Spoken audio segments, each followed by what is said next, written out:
விவசாயிங்க பார்த்தா ஏறு மாடு வச்சுருப்பாங்க. அந்த ஏறு மாடு வந்து பார்த்திங்கன்னா உழாத போது பார்த்திங்கன்னா அந்த மாடு பயங்கர சேட்டை பண்ணிட்டு போய் மரத்தை இடிக்கும், மரிச்சு இடிக்கும், மண்ணுக்கெல்லாம் குத்தி பேக்கும். அதே ஏறு ஓட்டி முடிச்ச பிறகு போய் தண்ணி கட்டுறது கூட குடிக்காமல் போய் கட்டுத்தரையில் போய் படுத்துக்கும்.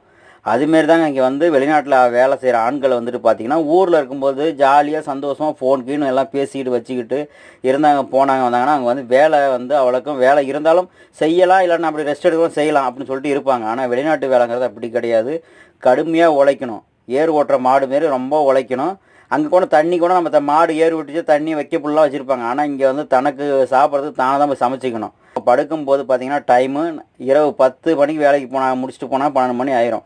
திரும்ப காலையில் 5 மணிக்கு ஏஞ்சி போகணும். இதில் வந்து கிடைக்கிற டைமில் தான் வீட்டுக்கு ஃபோன் பண்ணுறாங்க. ஸோ அப்படிங்கும்போது சரியாக ஃபோன் பண்ணலாம் வைக்கலன்னு யோசிக்காதீங்க. இவங்க கஷ்டப்படுறதே குடும்பத்தில் உள்ளவங்க நல்லா இருக்கணுங்கிறதுக்காக தான் கஷ்டப்படுறாங்க. ஸோ அதனால் வந்துட்டு கொஞ்சம் அனுசரித்து வாழ்க்கையை ஓட்டுங்க.